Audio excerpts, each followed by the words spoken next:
पहले तो एथेंस यूनान में शुरुआत हुई। एथेंस यूनान, जिसको मिस्र कहते हैं, मिस्र में ओलंपिक खेल की शुरुआत हुई। और वो शुरुआत जब हुई तो वो जो सन थी वो 776 ईसा पूर्व। आज से वो कितने साल पहले पहुंच जाओगे? 776 वो, और ये 2024 ये, तो कितने पूछे पहुंच गए? लगभग 2800 साल पीछे। तब एथेंस में, यूनान में सबसे पहले ओलंपिक खेल शुरू हुआ। ओलंपिक शब्द जो बना है ओलंपस से बना है। ओलंपस का मतलब होता है, वहाँ पे एक यूनान में पर्वत है जिसका नाम है ओलंपस। ओलंपस पर्वत से इसका नाम लिया गया ओलंपिक। और वो गेम होते रहे। उसके बाद में ओलंपिक गेम सिकंदर वगैरह ने जो देशों पे आक्रमण किए तो गेम खत्म हो गए। और जब वहाँ का आक्रांता पूरे विश्व में आक्रमण कर रहा है तो बाकी विश्व के लोग क्यों वहाँ खेलने जाएंगे, है ना? जब वो यहाँ आके लोगों को मार रहा है तो उसके यहाँ जाएगा कौन? तो लोगों ने ओलंपिक का बहिष्कार किया, ओलंपिक बंद हो गए। उसके बाद आधुनिक ओलंपिक, मतलब जिनको वर्तमान में जो प्रारूप चल रहा है, इनकी शुरुआत फिर से हुई। वो थी 1896 में। दोबारा से ओलंपिक शुरू हुए 1896 में। और शुरुआत करने वाला है, उसका नाम है पियरे दा कोवर्तिन। पियरे दा कोवर्तिन के द्वारा एथेंस यूनान में वहीं फिर से ओलंपिक शुरुआत हुई।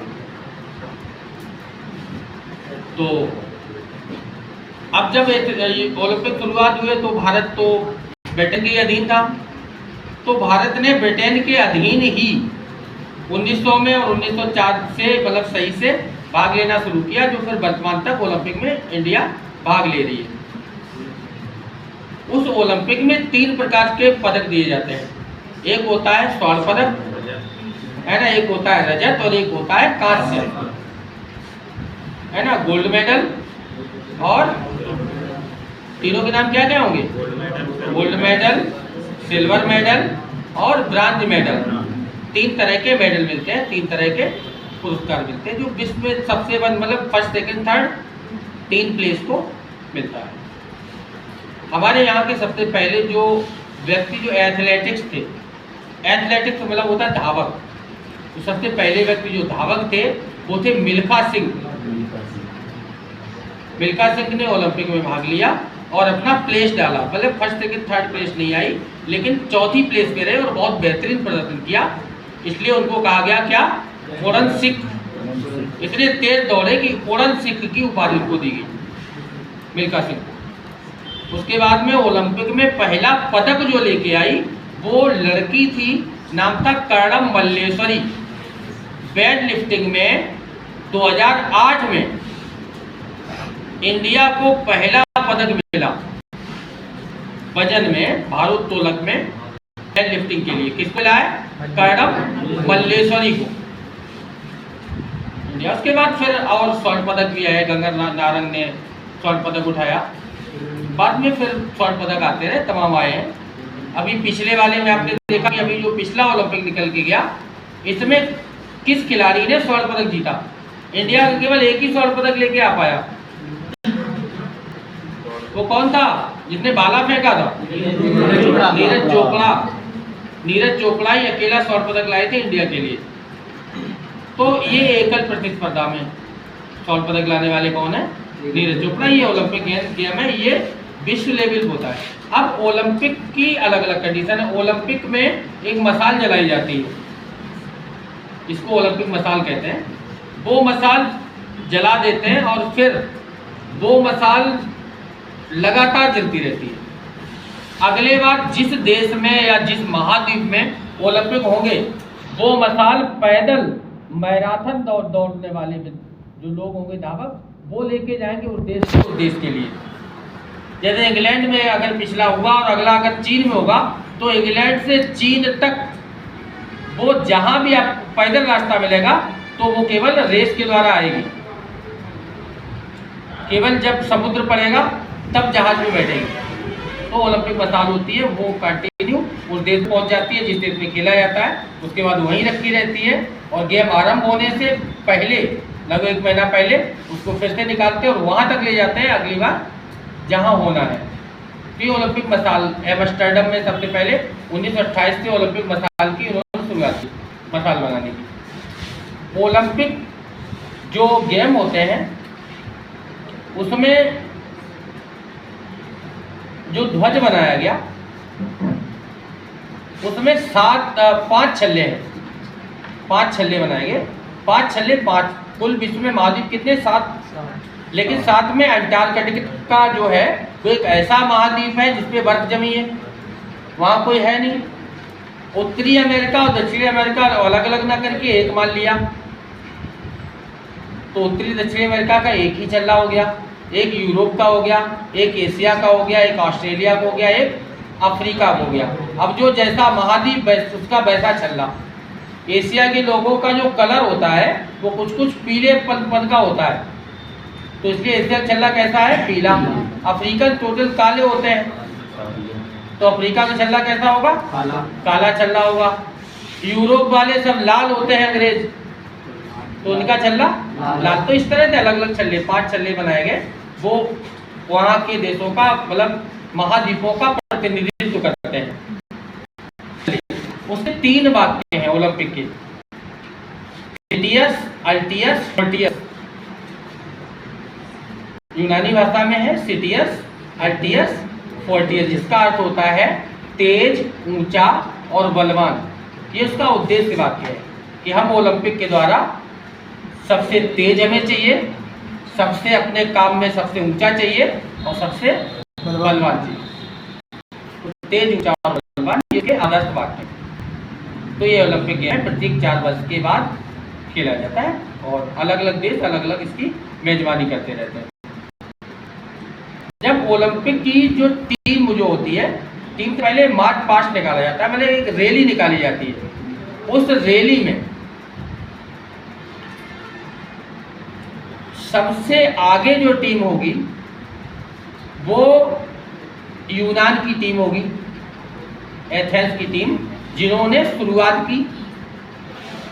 सबसे पीछे वो टीम चलेगी जो मेजबानी कर रहा है उस समय, मतलब जिस देश में वो हो रहे, मेजबानी करने वाले जिस देश में ओलंपिक उस साल होने हैं, वो टीम सबसे पीछे होगी। और बाकी जो विश्व के जितने भी देश हैं वो सब ABCD के क्रम में लगे होंगे। जैसे भूटान और इंडिया में भूटान हमसे आगे होगा, इंडिया का झंडा लिए उसके पीछे रहेंगे। पाकिस्तान इंडिया के भी और पीछे होगा, P नंबर पे होगा, ABCD के क्रम में लगे होते हैं। अफगानिस्तान A पे होगा, सबसे आगे होगा, तो ABCD के क्रम में बाकी टीमें लगी होती है, पूरे जो विश्व की सारी टीमें। तो इस तरह से ये ओलंपिक गेम होता है, ये विश्व स्तर का गेम है। दूसरा इसका जो प्रारूप है उसको कहते हैं पैरा ओलंपिक, जो विकलांग खेलते हैं। उसका भी 4 साल का होता है, लेकिन दोनों में 2 साल का अंतर है। जैसे ओलंपिक 2020 में होगा तो पैरा ओलंपिक 2022 में होगा, फिर से ओलंपिक 2024 में, पैरा ओलंपिक 26 में। ये 4-4 साल के अंतर चलते रहते हैं, आपस में 2-2 साल का डिफरेंस रहता है। ये तो हो गए विश्व के सबसे बड़े गेम। उसके बाद ये तो हो गया विश्व स्तर का गेम। जो दूसरे जो गेम आते हैं उन गेमों को कहते हैं कॉमनवेल्थ गेम या राष्ट्रमंडल गेम। राष्ट्रमंडल गेम या कॉमनवेल्थ गेम में वे देश हिस्सा लेते हैं जिनपे कभी अंग्रेजों ने साथ दिया। अंग्रेजों के अधीन जो जो देश रहे, इंडिया अंग्रेजों के अधीन रहा, इंडिया खेलेगा। पाकिस्तान अधीन रहा, पाकिस्तान खेलेगा। चाइना अधीन रहा, चाइना खेलेगा। अफ्रीका अधीन था, अफ्रीका खेलेगा। जितने भी देश अंग्रेजों के गुलाम रहे वे सब कॉमनवेल्थ गेम खेलते हैं। उसमें भी सभी महाद्वीपों में, क्योंकि लगभग अंग्रेजों ने चारों तरफ कब्जा कर रखा था। तो ये उसके बाद जो गेम है उनको कहते हैं एशियाई गेम। वो अपने अपने महाद्वीपों में खेले जाते हैं। जैसे यूरोपियन केवल यूरोप के खेलेंगे, ऑस्ट्रेलियाई गेम केवल ऑस्ट्रेलिया के लोग खेलेंगे, एशियाई गेम में केवल एशिया के देश ही भाग लेंगे। जैसे एशिया में क्या है, इंडिया है, चाइना है, पाकिस्तान है, अफगानिस्तान है, बर्मा है, भूटान है, नेपाल है। ये जो देश जो इंडिया में है वे भाग लेंगे किसमें, एशियाई खेलों में। तो ये हो गए एशियाई गेम। अब कुछ ऐसे गेम होते हैं जो फेमस गेम होते हैं जिन्हें वर्ल्ड कप तो कहते हैं, लेकिन रियल में वर्ल्ड स्तर के होते नहीं है। इनमें जो सबसे बड़ा गेम है वो है फीफा विश्व कप। फुटबॉल का विश्व कप होता है, सबसे ज्यादा जिसको खेलते हैं फीफा विश्व कप। उसके बाद दूसरा है ये क्रिकेट का होता है, इसमें ज्यादा देश नहीं, केवल 10-12 देश ही मिलकर खेलते हैं। कभी कभी बढ़ जाते हैं, जो बहुत कम खेलते हैं वो भी आ जाते हैं, जैसे यूएई वगैरह बहुत कम खेलते हैं, लेकिन कभी कभी पार्टिसिपेट करते हैं। तो ये छोटा गेम होता है, लेकिन इसमें भी काफ़ी देर पार्टिसिपेट करते हैं। रियल में ये विश्व स्तर का होता नहीं है, कह लिया जाता है ना। और इंडिया का सबसे ज़्यादा फोकस जो है वो इसी पे है, क्रिकेट में। तो ये जो उसके बाद जो गेम आते हैं वे आते हैं नेशनल गेम, राष्ट्रीय खेल। अब क्रिकेट के राष्ट्रीय स्तर के गेम हैं, जैसे रणजी ट्रॉफी, राष्ट्र के देश के अंदर ही खेली जाएगी, है ना, उसमें बाहर के खेलने नहीं आएंगे। तो ये जो छोटे गेम होते हैं ये तो क्या कहते हैं, राष्ट्रीय गेम।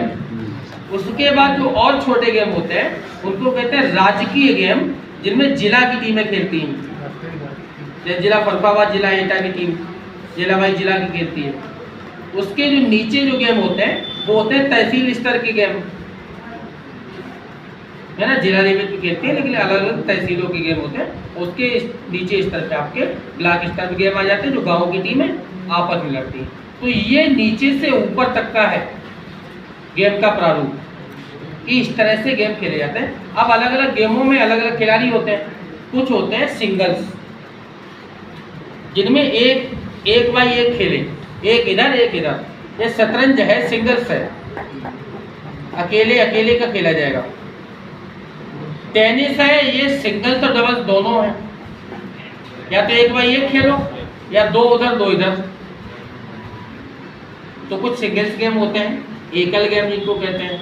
कुछ डबल्स गेम होते हैं जिनमें दो दो खिलाड़ी दोनों टीमों में होते हैं। उसके बाद 3-3 के, 4-4 के, 5-5 के अलग अलग गेम होते हैं।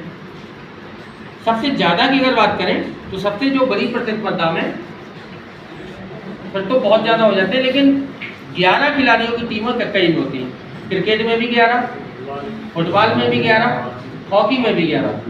ये 11-11 की तीनों टीमें, फुटबॉल, क्रिकेट और हॉकी। सबसे ज़्यादा अगर कहें कि सबसे ज़्यादा किस खेल में खिलाड़ी हो सकते हैं, तो वो होता है दौड़।